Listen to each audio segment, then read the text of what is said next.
반지하 주민들의 지상 이주를 돕는 금융 지원이 확대됐습니다. 하지만 생활이 빠듯한 반지하 주민들에겐 여전히 지상 이주가 그림의 떡이라고 합니다. 왜 그런지 취재했습니다. 이틀 사이 학교와 주택 등에서 화재가 잇따라 발생했습니다. 진관동 신도초등학교에서 불이 나 교사와 학생 등 130여 명이 대피했습니다. 25일 아침에는 대조동의 한 다세대 주택에서 불이 나 40대 남성 1명이 크게 다쳤습니다. 은평구가 전세 사기 피해를 방지하기 위해 임대차 보증금 반환 보증, 보증료 지원 사업에 나섭니다. 보증금 2억 5천만 원 이하와 중위소득 180% 이하 주민들이 대상입니다.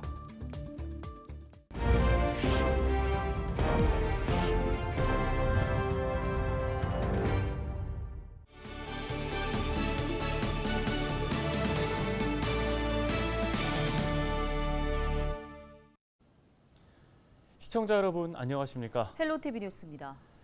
얼마 전 정부와 서울시가 반지하 주민들의 지상 이주를 돕기 위해 금융 지원을 확대했습니다. 월세와 보증금 중 하나만 지원하던 것을 두 가지 모두를 지원할 수 있게 했는데요. 네, 그런데 일부 반지하 주민들에게는 여전히 지상 이주가 그림의 떡이라고 합니다. 어떤 이유 때문인지 김호 기자가 현장 취재했습니다. 반지하 주택 주민이 지상으로 이주할 경우 최대 5천만 원의 보증금을 무이자로 지원받을 수 있습니다. 지원 대상은 3개월 이상 반지하에서 거주한 주민이면 누구나 가능합니다. 반지하에서 살고 3개월 이상 사셨다는 확인서를 받고 이제 올라가실 집을 계약을 하고 이제 계약을 하면 이제 계약금을 내잖아요. 보증금은 우리와 국민, NH농협과 신한, 하나 등 시중 5개 은행에서 전세자금 대출처럼 지원받을 수 있습니다. 하지만 보증금 지원을 받기 위해서는 임대차 계약서를 제출해야 되는데 경제적 상황이 좋지 않은 일부 반지하 주민들에게는 쉽지 않은 상황입니다. 임대차 계약서를 작성하기 위해서는 집주인에게 먼저 보증금의 5에서 10%의 계약금을 지급해야 합니다. 그런 뒤 작성된 계약서를 은행에 제출해야 보증금 대출을 받을 수 있습니다. 보증금이 5천만 원이라고 가정하면 250만 원에서 500만 원 가량이 있어야 임대차 계약을 체결할 수 있는 겁니다. 나이도 먹고 아무것도 안 하니까 수입은 국민연금 조금 받고 노령연금 그거 가지고 생활하고도 혼자 사는데 없는 사람도 그것도 없지 또. 계약금 없어서 못 가시는 그런 사람도 있다니까. 와 그런 사람들 그 계약금 같은 거 없어갖고 못 가고 저기 하는 사람들 곤란받고 사는 사람들이 있지. 서울시는 이 같은 극빈층 주민이 반지하에서 지상으로 이주를 원할 경우 공공임대주택 입주를 신청할 것을 권합니다. 그 정도의 취약 가구시면 공공임대주택으로 들어갈 수가 있거든요. LH 또는 SH 임대주택으로. 근데 여기로 가실 때는 저희가 보증금을 전액 다 그냥 지원해 드리는 거죠. 뭐 계약금 이런 것도 없이. 하지만 공공임대주택 입주는 순서를 기다려야 해 당장 이주가 쉽지 않습니다. 또 지역도 현재 거주하는 곳이 아닌 다른 곳으로 배정받을 수 있어 어르신들이 많은 반지하 특성상 결정이 쉽지 않은 상황입니다. 침수 피해를 막고 거주 환경을 개선하기 위해 추진되고 있는 반지하 주민의 지상층 이주. 지원을 받지 못하는 사각지대 주민까지 혜택받을 수 있는 핀셋 정책이 필요해 보입니다. 헬로티비 뉴스 김호입니다. 네, 보신 것처럼 몇백만 원이 없어 수천만 원의 지원금을 받지 못하는 안타까운 주민들이 우리 주위에 적지 않습니다. 넉넉한 사람들이야 또 몇백만 원이 얼마 안 되는 돈이라 생각할 수도 있지만 어떤 이들에게는 너무나 큰 돈입니다. 어떤 복지 정책이든 사각지대는 있을 수 있다는 생각으로 정부와 지자체가 세심한 배려를 할 필요가 있어 보입니다. 다음 소식 전해드리겠습니다. 이틀 새 학교와 주택에서 화재가 잇따라 발생했습니다.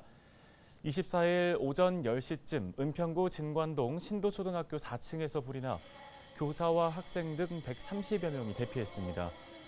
불이 나면서 교사와 학생 등이 대피했고 이 과중에서 다친 사람은 없었는데요. 경찰과 소방당국은 화재의 원인 등 정확한 사고 경위를 조사하고 있습니다. 네, 은평구 대조동의 한 다세대 주택에서도 불이 났습니다. 25일 아침 5시 56분쯤 대조동의 한 다세대 주택 2층에서 원인 미상의 화재가 발생한 건데요.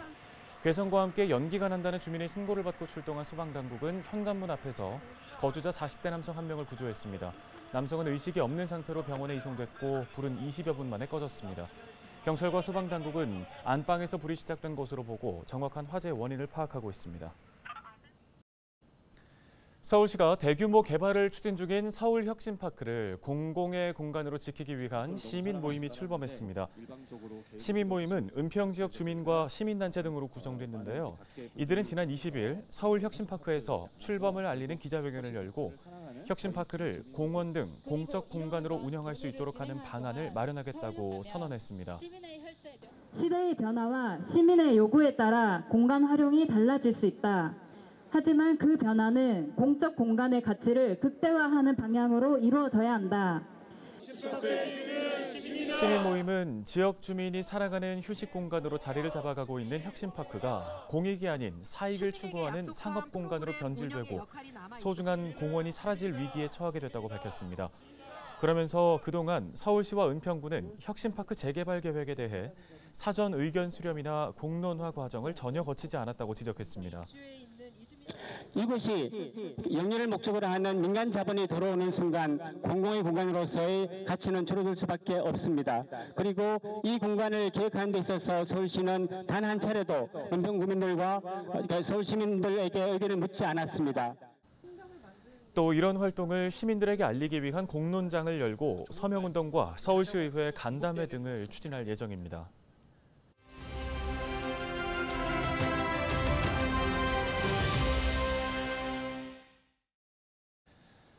네, 서울 신림동에서 모르는 사람에게 흉기를 휘둘러 1명을 숨지게 하고 3명을 다치게 한 남성이 구속됐습니다. 도심에서 대낮에 벌어진 무차별 흉기 난동 사건에 놀란 분들 많으실 텐데요. 특히나 범행을 저지른 피의자가 과거에도 전과 등의 전력이 많다 보니 관리와 감시 등이 필요했던 게 아니냐는 지적이 나옵니다. 네, 관련 소식을 유원대학교 경찰학부 염건웅 교수 전화 연결해서 들어보겠습니다. 교수님, 먼저 무차별 범죄에 대해서 경각심을 갖기가 참 어려운 것 같습니다. 이번 사건, 피의자가 지금 여러 번의 전과가 있었고요. 또 법원 소년부로 14차례나 송치된 전력이 있는데 이러한 범죄 이력이 있을 때 충분히 좀 고위험군으로 볼 수 있지 않을까 싶은데 어떻습니까?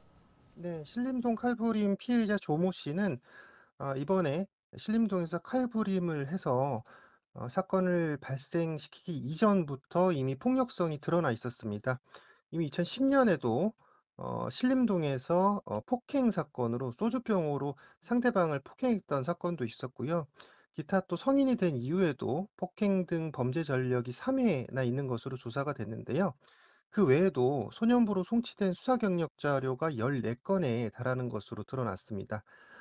보통 이 14건, 그 소년범으로서 14건의 사건이 송치가 되려고 하면 이것은 보통 12살에서 18살 사이에 14번의 처분을 받았다라고 보면 되는데 평균적으로 1년에 2번 이상 기소가 돼야 가능하다는 이야기입니다. 그러니까 결국은 굉장히 폭력적인 성향을 갖고 있었고 또 범죄 성향이 굉장히 높았다라는 것을 보여주는 대목이고 결국은 이런 것들이 소년 사법 절차의 실패에서 기인한 그런 폭력성이 또 결국은 이제 성인이 돼서도 이어졌고 그 부분을 제대로 우리 사법 절차상에 제어를 하지 못했던 부분에서 또 이 범죄가 유발되지 않았나라고 하는 대목으로 보이는 부분입니다.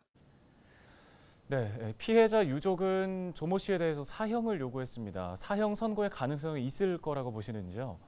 네, 일단 살인 범죄는 형법 250조 1항에 의해서 5년 이상의 징역 또는 무기 사형에 처할 수 있습니다. 다만 이 부분에서 대법원의 양형 기준을 살펴보면 1단계부터 5단계까지의 어떤 동기 살인 유발 요소가 있는데 이 중에서 이번 사례 같은 경우는 이번 사건은 3단계인 비난 동기 살인에 해당되는 것으로 보입니다. 그래서 기본적으로는 15년에서 20년 형이 선고될 수 있고요. 이 사안은 보통 그 별다른 이유 없이 무작위 살인을 한다든지 또는 불특정 다수를 향한 무차별 살인 또는 살해욕의 발로로 또는 충족으로서 1인을 살해한 경우에 해당하기 때문에 제3유형인 비난동기 살인에 해당이 되는 것이고요. 기본적으로는 15년에서 20년에 해당되지만 만약에 여기 이제 가중 요소가 적용된다면 무기징역 이상, 즉 사형까지도 선고가 될 수는 있습니다. 여기에 그러니까 이 가중 요소라 함은 계획적인 살인 범행이었다라는 것이 이제 밝혀진다든지, 잔혹한 범행 수법이다라는 것들이 밝혀진다든지, 뭐 중한 상해가 있다든지 이런 것들이 밝혀진다라고 하면 가중 요소로 작용해서 사형까지도 선고될 수가 있습니다. 예, 당시에 그 범행 모습이 담긴 인근 가게 CCTV 영상이 확산됐는데요. 여러모로 좀 우려되는 부분이 많은 것 같은데요. 네, 이번 신림동 칼부림 살인 사건의 범행 현장에 그 동영상이 무차별 유포 게시되고 있는데요. 이 부분은 사실 유족과 피해자에게 심각한 2차 피해가 우려되는 그런 상황입니다. 이 내용은 기본적으로는 정보통신망법에 의해서 이 사람을 비방할 목적으로 공공연하게 사실을 드러내거나 또 사람의 명예를 훼손한 자는 3년 이하의 징역 또는 3천만 원 이하의 벌금에 처할 수 있기 때문에 처벌이 가능하고요. 또 처벌받을 수 있습니다. 또 공포심이나 불안감을 유발하는 범행 영상을 타인에게 반복적으로 도달하게 하는 경우도 정보통신망법에 따라서 1년 이하의 징역 또는 1천만 원 이하의 벌금 처분을 받을 수 있고요. 지금 현재는 이 영상이 특히 이제 청소년이 시청했을 때는 뭐 모방 범죄 등의 우려도 있고 또 성인이 이런 영상을 봤을 때도 이 살인 범행 현장 영상을 보면 굉장히 큰 트라우마가 생길 수 있습니다. 그렇기 때문에 이런 영상을 경찰에서는 즉각적으로 강력하게 단속하겠다라고 선언한 만큼 이 영상을 게시 또는 유포한 경우에는 빨리 이 영상을 게시물을 삭제 조치하시는 것이 좋겠습니다. 네, 유족과 피해자에게 2차 가해가 될 수 있고 또 일반 시청자들에게는 불안감을 심어줄 수 있는 범행 영상 확산이 계속돼서는 안 되겠습니다. 오늘 말씀은 여기까지 듣겠습니다. 유원대학교 경찰학부 염건웅 교수였습니다.